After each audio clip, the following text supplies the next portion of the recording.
তো বন্ধুরা, তো একটা দাদা কমেন্ট করেছিল যে আমার এই ব্রিডিং ঘরটা বানাতে কত টাকা খরচা বললো, তার উপর একটা ভিডিও বানাতে।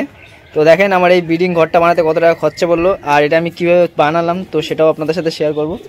তো দেখেন এখানে প্রথমে দেখেন এই যে উপরে একটা মার্বেল না ব্ল্যাকস্টোন বলে এটা।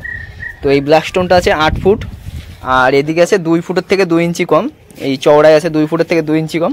তো এইটা আমার পড়েছিল 780 টাকা, এই ব্ল্যাকস্টোনটা নিয়েছিল আমার 780 টাকা। আর এই যে এখানে একটা দেখতে পাচ্ছেন, এইটা হলো আমার ব্ল্যাকস্টোনটা এতটা চওড়া যে সিঁড়িতে তুলতে অসুবিধা হবে বলে আমি এখানে এইটা কিন্তু উপরে বসে বানিয়ে নিয়েছি। মানে এগুলো মার্বেলের পিস আছে আর তলায় কিন্তু এই যে টিন আছে দেখতে পাচ্ছেন, এই তলায় কিন্তু এরকম টিন আছে। তো এটা আমার কোনো খরচা পড়েনি, তো এই মার্বেলগুলো বাড়িতেই ছিল, তো এইটা আমি লাগিয়ে নিয়েছি। আর এটাকে হোয়াইট সিমেন্ট দিয়ে এই যে এইভাবে পুরো সিল করে দিয়েছি। আর এদিক থেকে এই জলটা, এই দেখেন এই জলটা এখান থেকে এই পাশে পড়ে যাবে।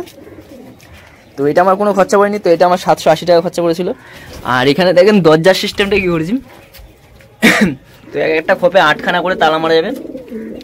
তো আমি 3টে করে 6টা লাগাই, এই একটা, এই একটা, এই একটা, ওই একটা, আর সেম ওখানেও ওরকম 4টে করে তালা। তো এই দেখেন এবার আমি দরজার সিস্টেমটা দেখিয়ে দিচ্ছি। তো এইটা হলো সবথেকে সহজ আর মানে মশায় তো কামড়াতেই পারবে না। তো এই দেখেন এই যে এইটাকে নিলাম, এইটাকে নিয়ে জাস্ট এরকম ঢুকিয়ে দিয়ে, ওখানটা একটু অসুবিধা হয়ে গেছে, এই যে এখানটা আমি ধরেন এরকমভাবে দিয়ে দিলাম। তো এখানে তো সুতো পেঁচিয়ে দিলেই হয়ে যেত, কিন্তু আমি তো সেভাবে দেখা যাচ্ছি না। এই দেখেন এই যে একটা মশাও ঢুকতে পারবে না, পুরোটা কিন্তু সিল থাকবে।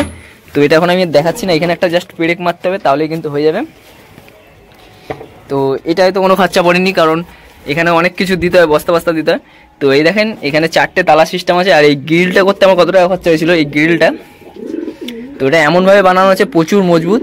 তো আমি একটু খুলে দেখিয়ে দিচ্ছি। তো এই দেখেন এই যে গ্রিল, আর এই গ্রিলের গ্যাপ আছে 2 ইঞ্চি। তো এখান থেকে পায়রা কেউ হাত ঢুকিয়ে নিতে পারবে না, কিন্তু এইখান থেকে ভাম্বিরা ঢুকে যেতে পারে, এর জন্য আমি এখানে নেটটা দিয়ে দিয়েছি। তো এই গ্রিলটা আমার নিয়েছে 3500, এই গ্রিলটা আমার 3500 টাকা নিয়েছে। আর এই নেটটা লেগেছে আমার মানে 256 টাকার মতো। তো এখানে আমার অনেকটাই খরচা হয়েছে, প্রায় 5000 টাকার উপর খরচা হয়ে গেছে। আর এই দেখেন ঘরের সাইজ কী আছে আমি বলে দিচ্ছি। এই যে এই ঘরের সাইজগুলো দেখেন পায়রার, এখান থেকে আছে 17 ইঞ্চি আর এখান থেকে আছে 1 ফুট, মানে 2-3 ইঞ্চির মতো আছে, 1 ফুট 2-3 ইঞ্চি, মানে পায়রার কোনো অসুবিধা হবে না। মানে দেখতে পাচ্ছেন পায়রার মাথার থেকে কতটা উপরে আছে। আর এর সাইজে চওড়ায় আছে হলো 17 ইঞ্চি করে প্রত্যেকটা ঘর। আর দেখেন প্রত্যেকটা পায়রা ডিম দিয়ে দিয়েছে, এই যে প্রত্যেকটা পায়রা ডিম দিয়ে দিয়েছে।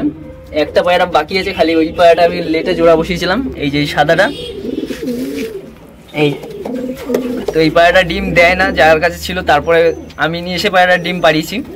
তো যেসবভাবে আমি বলেছিলাম যেগুলো করলে পায়রা ডিম দিয়ে দেয়। তো দেখেন পায়রার ডিম আছে, ওই দেখেন আজকে হয়তো দেবে। আর এই মাদিটা তো আমি কালকে জোড়া দিয়েছিলাম, মানে আগের দিন জোড়া দিয়েছিলাম ভাই বোনেরা। তো দেখতে পাচ্ছেন। আর অনেক দাদা কমেন্ট করে যে আমি পায়রাকে কীভাবে খাবার দিই, খোপের ভিতর ব্রিডিং ঘরটা কীভাবে রাখি। তো এই দেখেন পায়রার খোপে যখন জোড়া দেবেন, যেই টাইমটাতে আপনি পায়রা জোড়া দেবেন সেই টাইমটাতে যেন পায়রার খোপে জল আর খাবারটা থাকে। আর যখন পায়রার ডিমটা পেড়ে দেবেন, তো এই একটা ডিম পেড়েছেন, তারপরে কিন্তু খাবারটা দেবেন না, মানে এই যে যেই 2টো ডিম দিয়ে দেবে তারপরে কিন্তু এই যে খাবার, এই দেখেন এই খোপের ভিতর খাবার রয়েছে। তো এই খোপের ভিতর খাবার রয়েছে দেখতে পাচ্ছেন, যেই 2টো ডিম দিয়ে দেবে তারপরে কিন্তু খোপে খাবার দেবেন না, বিকেলবেলা একবেলা করে খাবার দেবেন। আর যখন ডিম পারবে না তার আগে কিন্তু পুরো সবসময় খাবার থাকবে, মানে যে 7-8 দিন ডিম পারবে না সে 7-8 দিন কিন্তু সবসময় খাবার থাকবে পেটের মধ্যে। আর যখন 2টো ডিম পেড়ে দেবে তখন কিন্তু খাবার অল্প দেবেন, বিকেলবেলায় দেবেন। তাতে কি হবে, পায়রারা তখন কোনো যায় আসবে না, কিন্তু যখন ডিম থাকে তখন পায়রা একটু বেশি পরিমাণে খায় আর দেখবেন বেশি বেশি করে পায়খানা করে।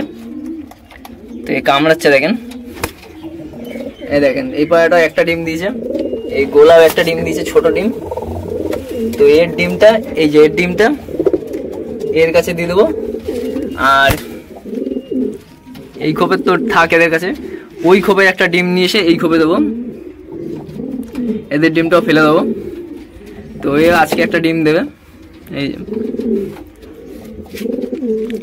তো এই খোপটা সাইজটা বুঝতে পারলেন, 17 ইঞ্চি আছে। আর এদিকে আছে হয়তো মানে 2 ফুটের থেকে প্রায় 4 ইঞ্চি মতো কম আছে। এই যে এইখান থেকে পুরোটা আছে 2 ফুটের থেকে 4 ইঞ্চি কম। আগের খোপটা আমার তো দেখেছিলাম কিরকম ছিল, পায়রা ডিম পারলে ডিম ফেটে বেরিয়ে যাওয়ার সময় পায়খানা মানে লোম ফোম আটকে গেলেও পায়রা মরে যায়। এই যে খোপের মধ্যে এত লোম আছে, যখন পায়রাটা ডিম থেকে ফুটবে তখন যে ফুটে যে ঠোঁটটা বার করে তখন কিন্তু এই ঠোঁটের মধ্যে এই লোমগুলো লেগে যায়। সেটা যদি আপনি চেক না করেন তাহলে কিন্তু পায়রাটা মানে দম আটকে মরে যাবে। তো অনেক সময় কী হয়, পায়রা পায়খানা করে দেয় ডিমের ভিতরে, তখন কিন্তু ডিমটা ফেটে যখন বেরোতে যায় তখন আর ডিমটা ফেটে বেরোতে পারে না। তখন যদি ফাটিয়ে আস্তে করে বের করে দেওয়া যায় তাহলে কিন্তু পায়রাটা বেঁচে যায়।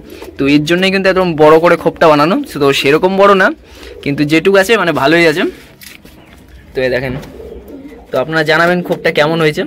আর এই দেখেন এই পায়রার কোনো মানে ডিম দেয়নি, তার জন্য খোপে জল আর খাবারটা রয়েছে। যখন দুটো ডিম দিয়ে দেবে তখন জল থাকবে খালি, খাবার থাকবে না, মানে খাবারের জিনিসটা ওখানে থাকবে, খালি বিকেলবেলায় খাবার দেবো, মানে বেশি পরিমাণে খাবারটা দেবো না, শুধু বিকেলবেলায় খাবার দেবো একবেলা।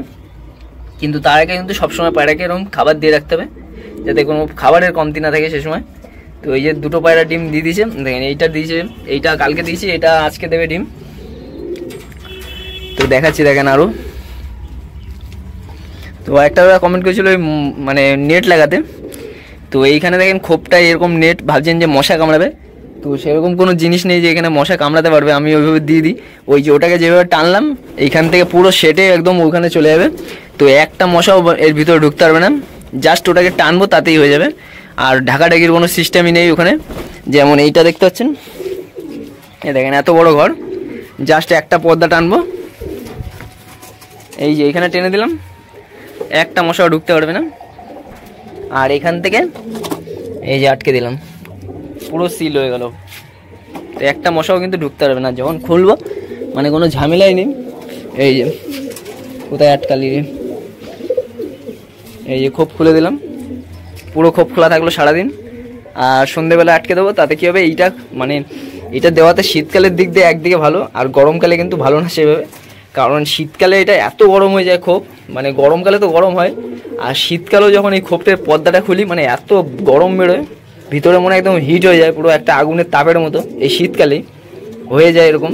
তো পায়রার একটাও কিন্তু সেভাবে ঠান্ডা লাগে না। তো এই দেখেন এই নরগুলো এখন আছে এখানে, ভাইব্রেশন দেখেন। এই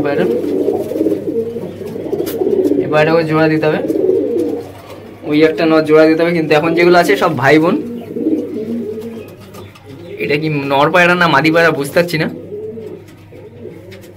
এই কালাঙ্কাটা তো হয়তো মাদিও হতে পারে, কিন্তু আমি নরের ঘরে রেখে দিয়েছি জোড়া পোড়া না খেয়ে যায়।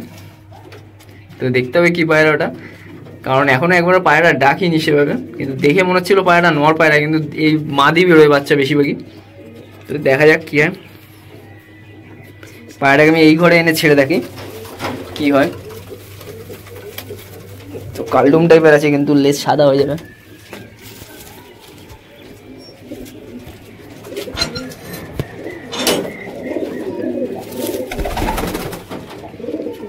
আর দেখেন এখানে তিনখানা পায়রা ডিম দেওয়ার জন্য মানে নিজেরা জোড়া খেয়ে যাচ্ছিল, যার জন্য এই ঘরটাকে এখানে বানিয়ে রেখে দিয়েছে এরকম ভাবে। দেখেন আর একটা আছে, ওটাকে ধরতে পারিনি কারণ এখানটা যেতে পারছি না, এতটা জঙ্গল হয়ে গেছে এটা দেওয়াতে। তো এটাকে বাইরে বের করে দেবো, জাস্ট এটা সেফটির জন্য। পায়রা যে পায়রা দেখবেন ডিম দিয়ে দেয়, তো এরকম থাকলে কি হবে, পায়রা জোড়া খেতে পারবে না, কিন্তু এরকম দেওয়াতে মনে হচ্ছে আরো বেশি তাড়াতাড়ি ডিম দেবে। তো দেখা যাক কি হয়, পায়রা কতদিন সিঙ্গেল থেকে একদম মস্তি হয়ে গেছে সব পায়রা। ওই একটা, ওটাকে ধরতে পারিনি, ওই একটা আছে। আর এইটা হলো শিওর মাদি হয়েছে কালাঙ্কাটা। দেখেন সব কটা পায়রা জোড়া হয়ে গেছে, মস্তি হয়ে গেছে পায়রা প্রচুর। এই মেন ধাড়ি পায়রাটা কুরুসে আছে। আর ওই যে কালাঙ্কাটা ছাড়লাম যেটা, এই পায়রাটা বড় হলে একটা জিনিস হবে। আর এটাও পায়রাটার নালি পর উঠেছিল অল্প, কারণ ওর বাবার পায়ে নালি আছে, তো এটাও পরে নালি পর হয়ে যেতে পারে।